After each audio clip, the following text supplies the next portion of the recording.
Have you ever caught yourself thinking, man, if only things were different, I could follow God so much better? If I just had a different job, or maybe if my relationships were smoother, or if I just didn't have so many daily struggles. It's such a common thought, right? This idea that our real faithfulness is just waiting on the other side of some big life change. Well, today we're going to dive into a pretty powerful teaching from the Bible that completely challenges that whole what if way of thinking. This explainer is based on a devotional from Daily Bread, and it unpacks a really potent message from 1 Corinthians chapter 7.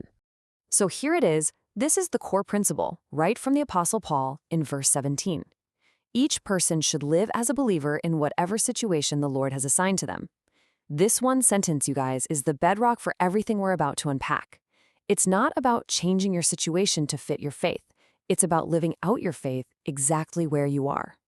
So let me just ask you straight up. Does that hit home? Do you find yourself kind of waiting for that perfect set of circumstances before you really go all in with your obedience? Because this is the exact mindset that Paul is about to flip completely on its head.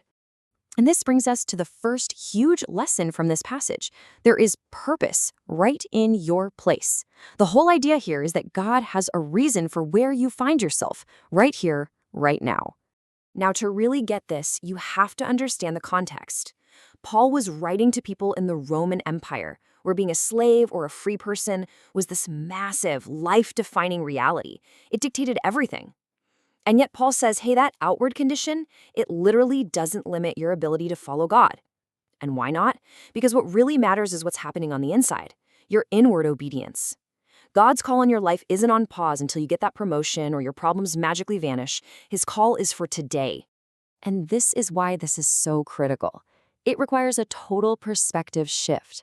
That situation you see as a huge obstacle to your spiritual life, God sees it as the training ground. It's the very place where your faith is meant to grow. It's not a barrier. It's your current assignment. It's an opportunity to trust and obey Him, especially when it isn't easy or convenient.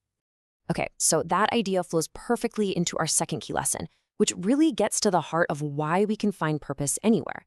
And it all comes down to our identity in Christ. Look, the world is constantly trying to stick earthly labels on us, right? We get defined by our job title, how much money we make, our social standing. But all of that stuff is so fragile, it can change in an instant. Paul presents this radical contrast, our identity in Christ. This isn't based on what you do, it's based on who you belong to. The passage says believers were bought at a price. That means your ultimate, unshakable identity is now found in Him. And man, Paul uses this incredible paradox to just nail the point home. Think about this for a second. In God's economy, the person who is an earthly slave is spiritually free, totally liberated by the Lord. And at the same time, the person who's totally free in the eyes of the world is, in reality, a joyful servant of Christ. It's amazing. Our spiritual identity completely flips the world's status system upside down. And this is why it matters so much. Because when your identity is truly secure in Christ, your focus naturally shifts. You stop worrying so much about your status or comparing your circumstances to somebody else's, and you start focusing on your real purpose, obeying the one you belong to. Okay, so we've looked at the why. That's the heavy-hitting theology, and it's powerful stuff. But how does this actually translate into our Monday morning, our traffic jams, our day-to-day lives? Let's get practical and talk about how to actually live this out. All right, how do we put this into action? We've got 4 pretty clear steps here. First, just be honest with yourself. Are you waiting for things to change before you really obey God? Step 2, shift your focus to the present. Start actively looking for ways to honor God today, in your current job, with your current family, in the middle of your current challenges. Step 3 is a mindset shift. Consciously choose to trust that God has a purpose for you right here. And finally, and this is the most crucial part, you have to actually do it. Make the choice. Choose obedience now, not someday. So, as we start to land the plane on this explainer, what's the one single powerful takeaway that really ties all of this together? Let's get to the final word. After all the theology and all the comparisons and all the practical steps, you know what? The entire message really boils down to this one simple but incredibly profound command. Obey. Not obey when, not obey if, just obey. Right where you are.